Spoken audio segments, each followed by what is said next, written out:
नमस्कार, मैं मनु चौधरी और आप देख रहे हैं न्यूज लाइव। बिहार विधानसभा चुनाव की मतगणना कल, तैयारियां पूरी। बिहार विधानसभा चुनाव संपन्न होने के बाद कल होने वाली मतगणना के लिए निर्वाचन आयोग की ओर से सभी तैयारियां पूरी कर ली गई हैं। राज्य के 46 मतगणना केंद्रों पर मतों की गिनती सुबह 8 बजे शुरू होगी। इनमें सबसे पहले डाक मतपत्रों की गिनती की जाएगी और इसके उपरांत ईवीएम में डाले गए वोटों की गिनती शुरू होगी। मतगणना के दौरान मतगणना स्थल पर कोई भी व्यक्ति मोबाइल फोन लेकर नहीं जा सकेगा। पूरी मतगणना प्रक्रिया की सीसीटीवी कैमरों से निगरानी होगी और वीडियोग्राफी कराई जाएगी। बिहार विधानसभा की कुल 243 सीटों की होने वाली मतगणना के लिए 243 प्रेक्षकों की नियुक्ति की गई है, यानी एक विधानसभा सीट के लिए एक प्रेक्षक होगा। मतगणना के दौरान प्रत्येक टेबल पर एक काउंटिंग सुपरवाइजर और एक काउंटिंग असिस्टेंट और एक माइक्रो ऑब्जर्वर को लगाया गया है। वहीं मतगणना केंद्रों की 3 टियर सुरक्षा व्यवस्था की गई है, जिनमें पहले घेरे में केंद्रीय अर्धसैनिक बल, दूसरे घेरे में बिहार सैन्य पुलिस और तीसरे घेरे में जिला पुलिस बल की तैनाती होगी। दिल्ली ब्लास्ट मामले में गृह मंत्री अमित शाह ने की high level meeting. IB, NIA और दिल्ली पुलिस के शीर्ष अधिकारी रहे मौजूद। दिल्ली में हुए ब्लास्ट को लेकर केंद्रीय गृह मंत्री अमित शाह ने उच्च स्तरीय बैठक की। बैठक में गृह मंत्रालय के शीर्ष अधिकारी, खुफिया एजेंसियों के वरिष्ठ अफसर और दिल्ली पुलिस के वरिष्ठ अधिकारी मौजूद रहे। वहीं दिल्ली धमाके की जांच में एक और अहम सुराग सामने आया है।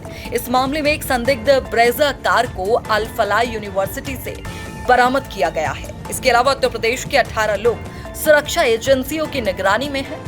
जांच एजेंसियां पिछले 3-4 वर्षों में यूपी के जेलों से रिहा हुए उन सभी लोगों को गतिविधियों की जांच कर रही है जिनके नाम कभी आतंकी मामलों में सामने आए हैं।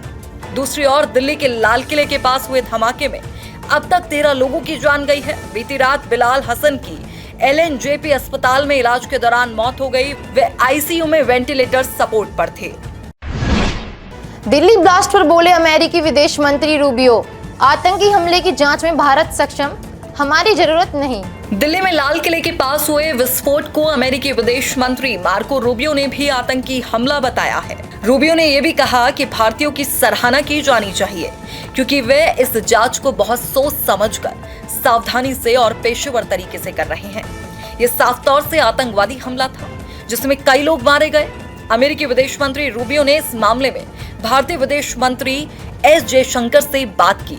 रूबियो ने कहा कि अमेरिकी ने मदद की पेशकश की है, लेकिन भारत इस जांच को खुद से करने में बहुत सक्षम है और उसे मदद की जरूरत नहीं है। मार्को रूबियो ने कहा कि हमें जांच के परिणाम का इंतजार है। पूर्वी लद्दाख में देश का सबसे ऊंचा एयरबेस तैयार, वायुसेना प्रमुख ने की पहली लैंडिंग।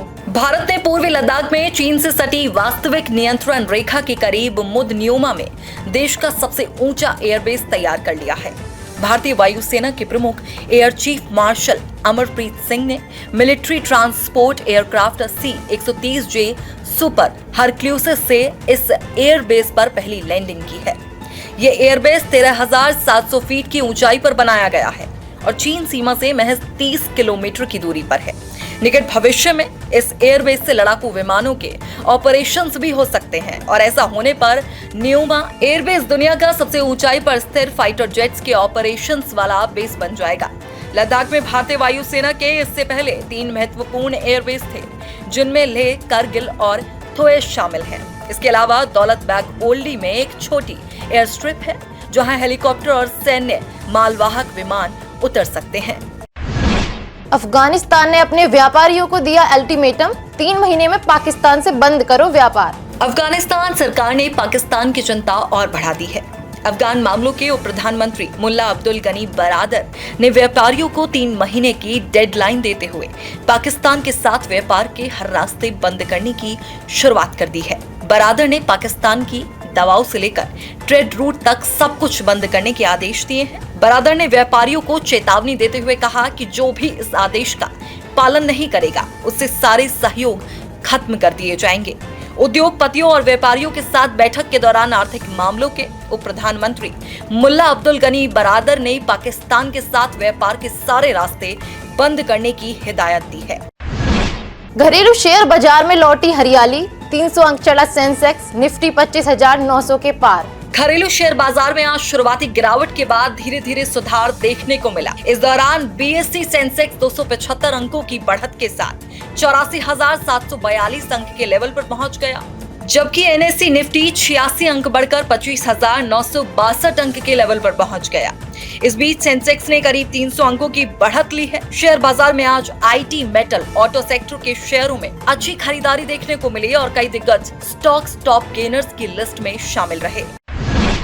सराफा बाजार में तेजी जारी, सोने और चांदी की कीमतों में बड़ा उछाल।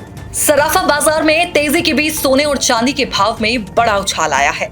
महज 2 दिनों के भीतर सोने के भाव में 3,000 रुपए से ज्यादा की बढ़ोतरी हुई है, जबकि चांदी की कीमत में 5,000 रुपए से ज्यादा का इजाफा हुआ है। सराफा बाजार में सोने का भाव आज 1,28,000 रुपए प्रति 10 ग्राम के आसपास और चांदी का भाव 1,61,500 रुपए प्रति किलो के करीब नजर आया। वहीं आधिकारिक वेबसाइट iBujorets.com के अनुसार 999 शुद्धता के सोने का भाव 1,26,124 रुपए प्रति 10 ग्राम और 995 शुद्धता के सोने का रेट 1,25,619 रुपए प्रति 10 ग्राम दर्ज किया गया। इसके साथ ही 999 शुद्धता की चांदी का रेट 1,63,808 रुपए प्रति किलोग्राम रिकॉर्ड किया गया।